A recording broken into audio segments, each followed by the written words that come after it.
Hi, this is Kevin Burke of Rachel's Vineyard. Welcome to Oceans of Mercy.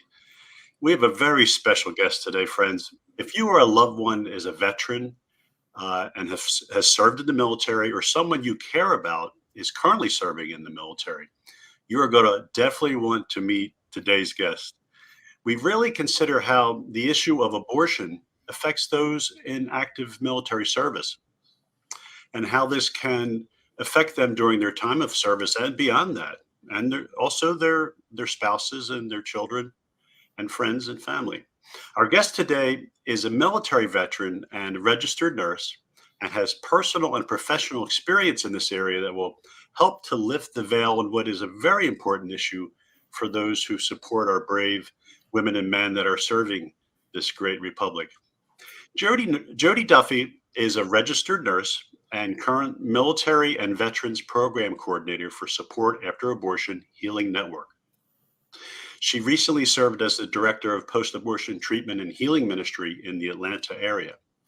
Jody has served on an abortion healing Bible as an abortion healing Bible study leader and Rachel's Vineyard retreat leader since 2001.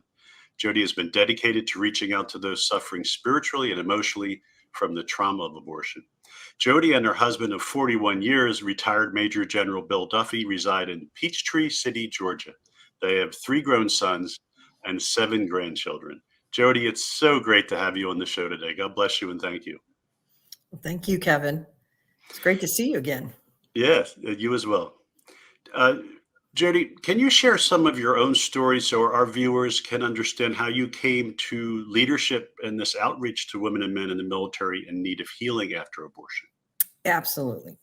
Prior to meeting my husband, when I was in officer candidate school at Fort Benning 41 years ago, or over 41 years ago, I had gone out on a date with another soldier, and a date rape occurred. And consequently, when I went to my next duty station, I realized I was pregnant from that. And a friend of mine suggested, because I was very stunned, I had no idea, and I didn't even know what to do. And abortion was never anything that I ever considered, because it never came across my life. But a friend of mine suggested that we go to Tucson, and that friend arranged a doctor's appointment at a doctor's office. And at that point in time, we went to Tucson, and I had an abortion. And I was in the military. I was serving in the military at the time. I quickly, like anybody else in the military, had to, get up on Monday morning, go to my job, put it down, suppress it, put it away, because you got to get up and drive on. It's the military way.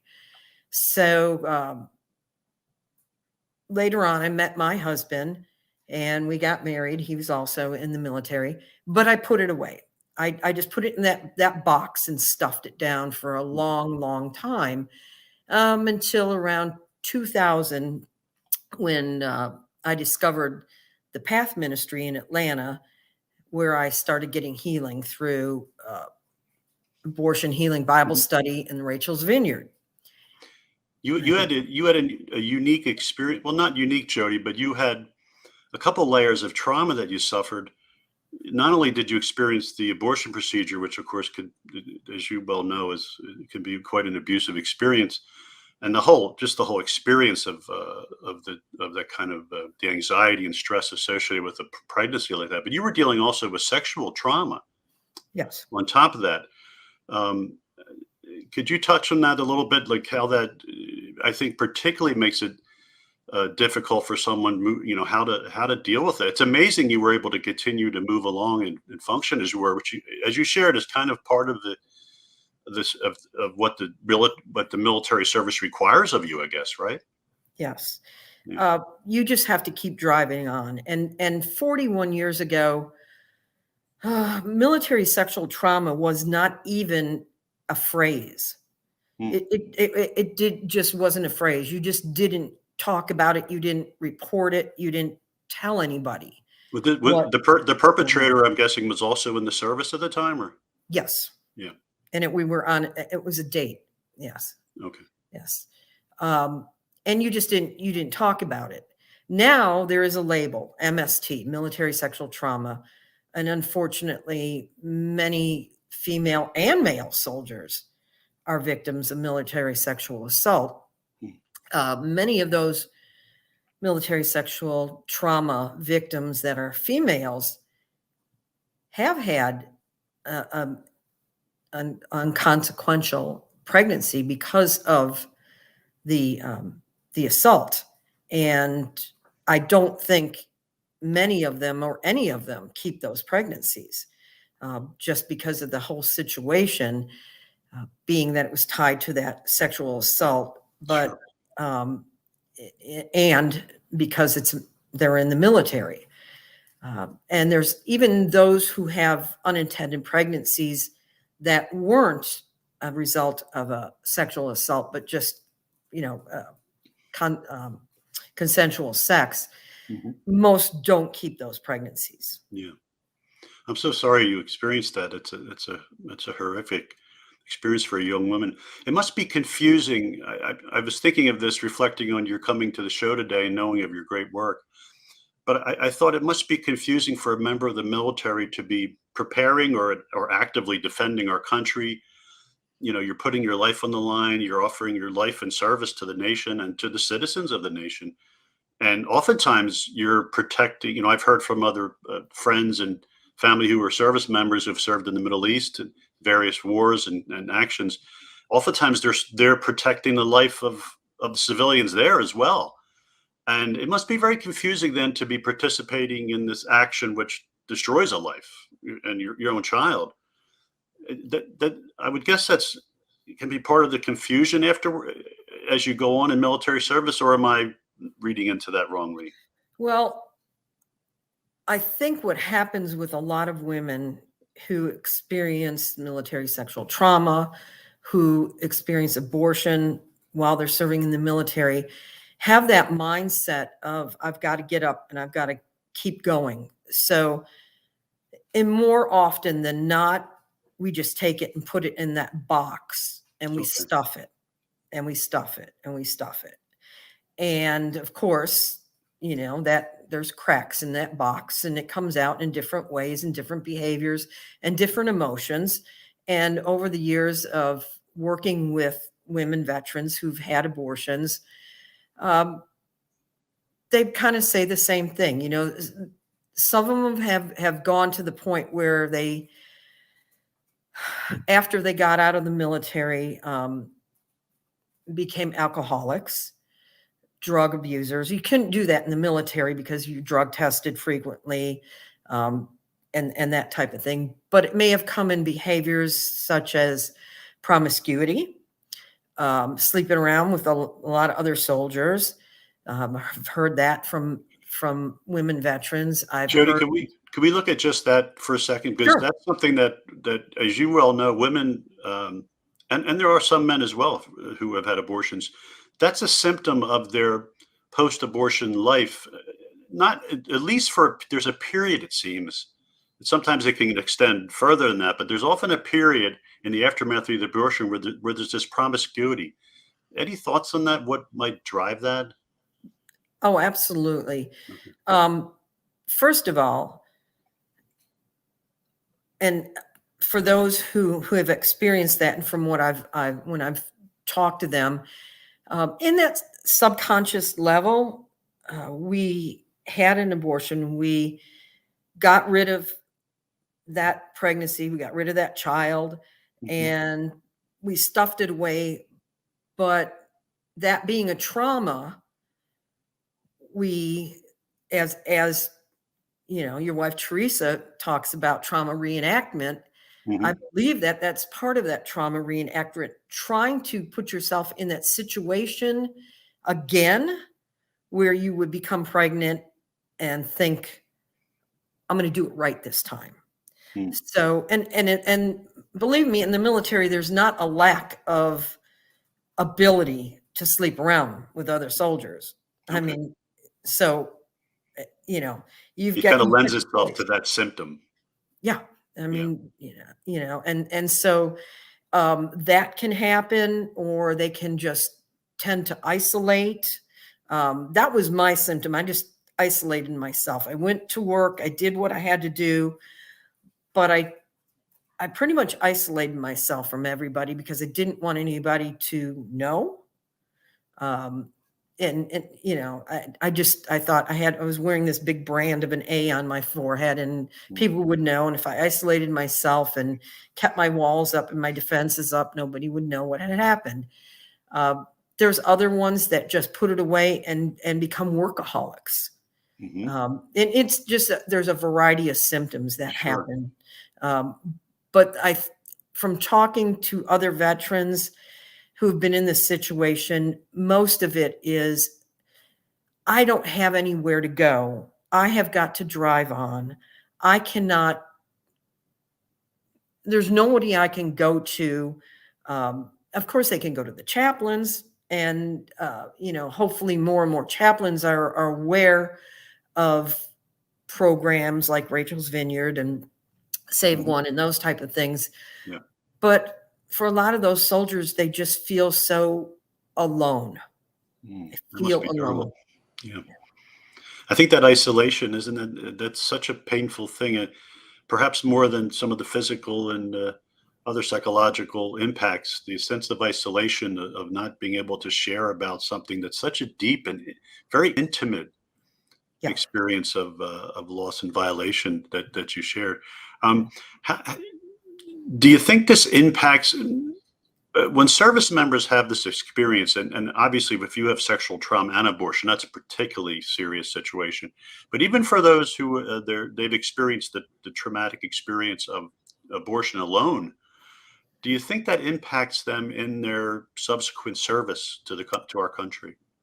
I do. Okay. I have had interviews, uh, not personally, but either via email or whatever it may have been, with many women veterans who have had abortions, and they have been willing for me to share their stories with them. They've been through healing, Hmm. uh, and I did have a woman who told me that she was in a program to become a pilot. She was married, and she and her husband got pregnant, but because she was in the middle of flight school, she made the choice to abort the baby because of the duty and the mission that she was on at the time. And she said the pain was so great that she was having trouble concentrating as time, going through safety checks and concentrating on her flight school. Mm. And she told me that on her very, very first solo flight, she had so much pain from that abortion that there were a few seconds in that flight where she considered taking that plane down and Wow, committing suicide. that's powerful. Yeah. Yeah, and what that's an interesting example because it touches on how trauma impacts the brain. Yes. So she's, firing up on the one part of her brain that's, the emotional trauma, the memories, the physical and emotional experience of that loss. At the same time, she needs her rational part of her brain to be fully engaged, in Yep. flying a plane and, like you said, doing all the checks. And what a difficult position for this. God bless her, for that woman to be in that situation. Yeah. That's a very good example, Jody. Yeah. Um, well, please feel free. Is there other aspects of service that you see this Yeah. impacting? Um, the as I started to go on through the healing, and as I said, for many, many years, I've done Rachel's Vineyard and we've done Save One. And it wasn't until about a year and a half ago that some of I was going to put myself to pasture. I had, I was, I had, What do you mean? well, I had served as the path director, post-abortion treatment healing, running Rachel's Vineyard and Save One. And then Many years, yeah. Then we moved and to another part of Atlanta, and I turned it over to somebody else. And I thought, well, I'm kind of done. I'm kind of done. Time to retire, rest. And God had different plans for me. God Yes. had different plans for me. And my friends Betsy and Liz from Path said, you really got to move on and do this for the military. And I had been invited to the Save One conference by Sheila Harper so it was 2 years ago, to do a presentation on abortion in the military. And I did. And my friends said, you just got to do this. You've got to keep on. I said, well, I really don't, how to start this. And God has his ways of doing things. The Path Ministry was going through some changes. They were going to dissolve as a 501c3, and they were going under a pregnancy aid clinic or a crisis pregnancy clinic. I went down to Columbus, Georgia, and talked to a crisis pregnancy center down there to see if they would sponsor me, because Fort Benning is down there. And right after I gave the presentation, COVID hit. And so nothing happened there. And I said, well, I guess I'm not going to do this. However, a little over 2 years ago, I believe you and I were in Washington, D.C., and I gave a presentation about the military. And at that presentation was Karen Barbito from Support After Abortion. A little over a year ago, about a year and a half ago, she got hold of me and said, I would like you to do a presentation about healing and for military and veterans and talk about abortion in the military. And I said, okay, but I'm kind of going to retire because I don't really have anywhere to go with this. And lo and behold, she talked to Lisa Rowe, and they contacted me and said, we'd like you to be a program coordinator for military and veteran programs for Support After Abortion. So I'm not in pasture now. Now I'm back in full stream doing like you said, God had other plans for you. Why, Jody, do you think it's important for our military members, both active and those who have served, to have a group, and you mentioned two programs. I'm going to real briefly, just for our viewers who may not know, Rachel's Vineyard is a weekend program that men and women can go through, anyone who's been impacted by abortion, either directly or indirectly, grandparents, siblings, etc. And Save One is a Bible study-based program. Sheila and Jack Harper, it's a wonderful Bible study approach that goes through. And each of those programs has its particular gifts and charisms, and they work very beautifully, I would say, and complement one another. So in offering programs like that, why do you think it's important for military members to have a program dedicated just for them, where they would be the sole, participants? Yes. Well, first of all, I think I'm on my fourth virtual Save One study with veterans, active military, Guard, Reserve. I also have spouses, military spouses. Remember, I'm a military spouse. I have my husband was in for 36 years. So aside from me being someone who was in the military and someone who is a veteran, I am also someone who was a military spouse for 36 years. So I understand it from all aspects. Mm-hmm. So I have all of these people. And what happens is we have a camaraderie. Even if you're the spouse, you understand the military. You understand what it's all about. And a lot of times these spouses have had abortions while their husbands were serving, because their husbands may have gone on a deployment, or it was either mutual, or she was like, look, you're getting ready to leave for 9-10 months. I'm pregnant. I'm not having this baby all by myself while you're gone for a year.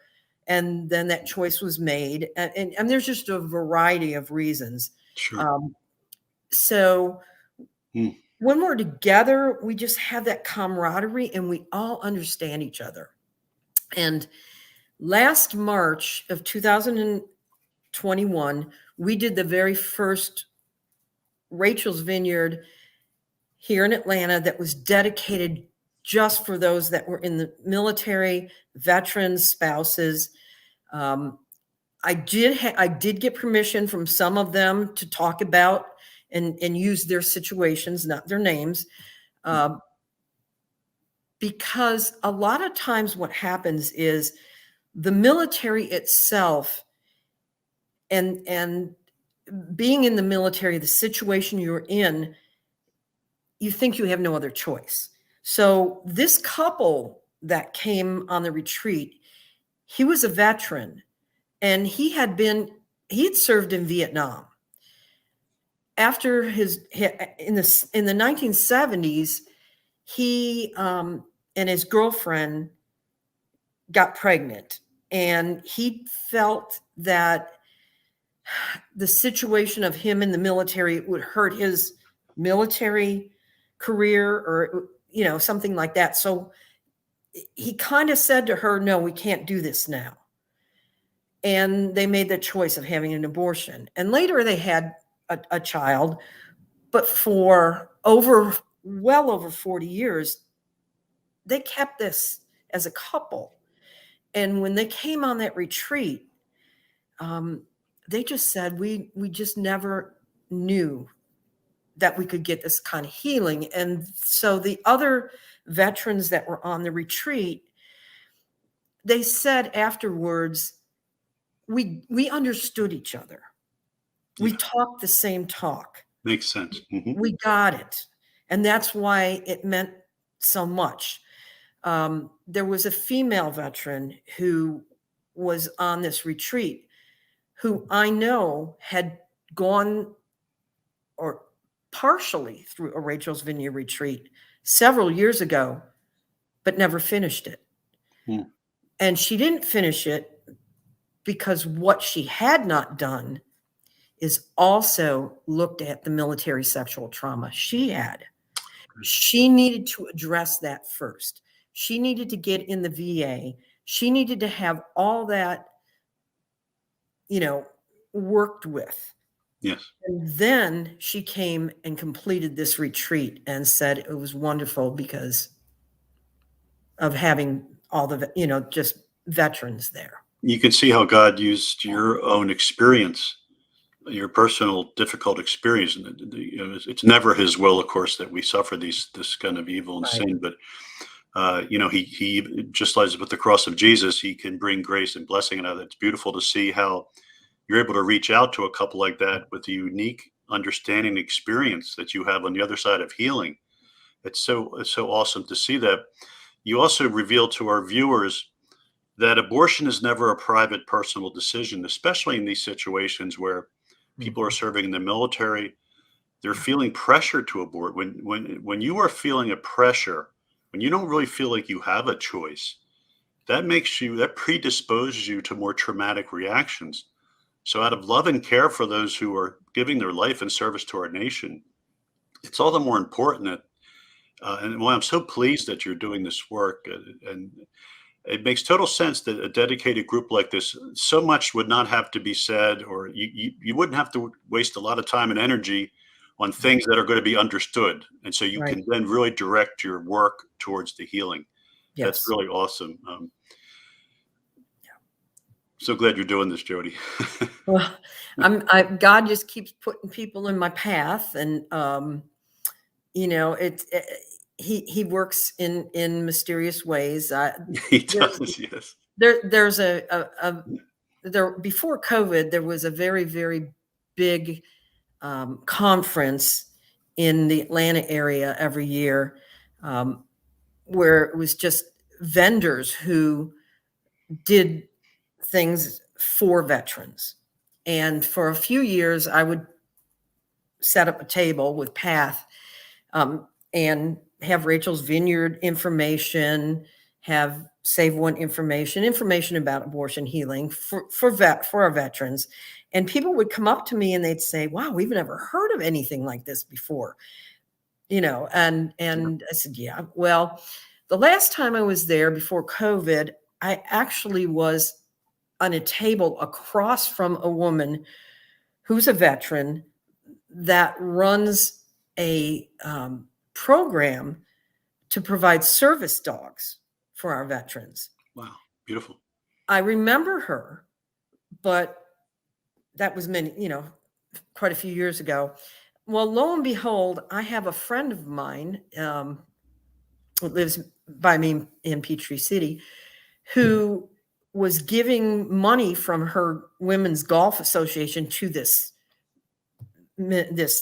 particular thing for service dogs, and told the woman about my ministry. And the woman said, oh, I remember her.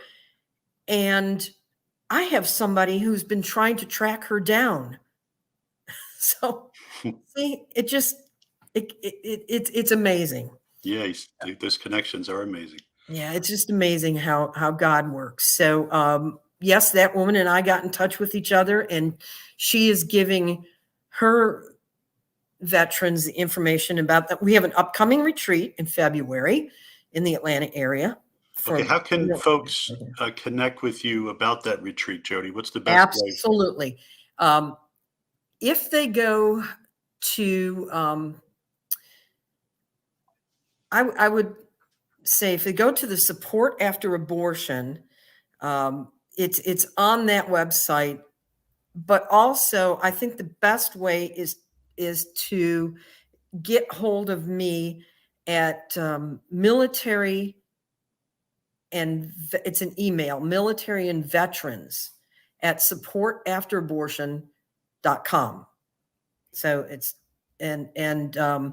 so I'm with the Support After Abortion, but you have to follow some links to get registered for it. But you can email me, or you can call the Support After Abortion and they'll get hold of me also.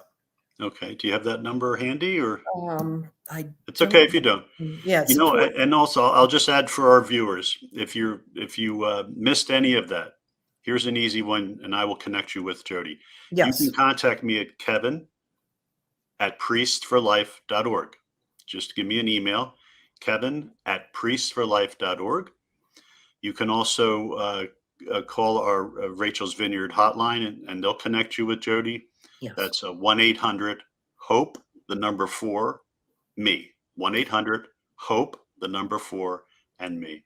And also, Kevin, if they go to the Rachel's Vineyard website and they look for the retreats and they go under Georgia, it will be under there.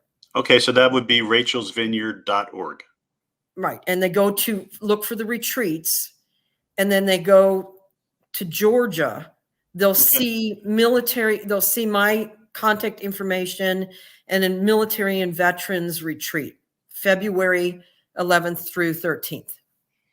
You've also, we just have I think about 2 or 3 minutes left, but I wanted to just briefly mention that you've also served for years, and I've had some wonderful times of being together with you in outreach at the Supreme Court with the Silent No More Awareness campaign. Could you just briefly share about what that ministry is and how? Oh, yes, absolutely. Silent No More is a great organization for women, men, anybody who's been affected by abortion, to voice what happened to them. We go out there, I give my testimony, other women, men give their testimonies as to how abortion affected their lives. And that it educates people as to how abortion negatively affects people. And also, if somebody's listening to that, and we're hoping that, at the March for Life, when we do those testimonies, that maybe somebody who's younger may hear our stories and say, hey, I don't think I ever want to go through what these women and these men are saying they went through because they had an abortion. And maybe it'll dissuade someone from having abortion after they listen to what we have to say about how it affected us. Yeah. And it's to educate the public on you know the negative consequences that abortion has on men and women, siblings, people who worked in the industry, and people who've been involved in abortion in one way or the other. It affects everybody. I mean, I have a friend of mine who drove her cousin to an abortion 30 years ago, and she said she still is haunted by the fact that she did that. And someone like that, if you're listening and you have been involved in an abortion and you helped pay for it or drove the person to the center and you're feeling really bad about that, um, you are welcome on Rachel's Vineyard. Absolutely. Rachel's Vineyard also has people like yourself come through the program along with those who personally experience abortion, and it's a beautiful experience of God's mercy and healing. And you'll come to see how that that affected your life in ways you don't even quite realize. But so will the grace and blessing of God open up avenues for good things in your life as well. So Absolutely. yeah, Absolutely. Jody, I'm so thankful for your coming today. I'm so thankful for your courageous willingness to share your own personal experience. And I'm also deeply touched and grateful for how God has used your cross and also his manifestation of his great blessing in your life for you now to reach out to others. It really is the power of the gospel manifest in your life and in those that you're touching. And thank you as well for you and for all those who have given of their time and energy, and some have given their lives in different ways in service to our great republic. Thank you, and God bless you, Jody. Well, God bless you, Kevin. Have a Merry Christmas. Okay. And all good things to you and your family. Thanks so much, Jody. All right. Thank you, Kevin. Well, friends, I want to highlight again, rachelsvineyard.org.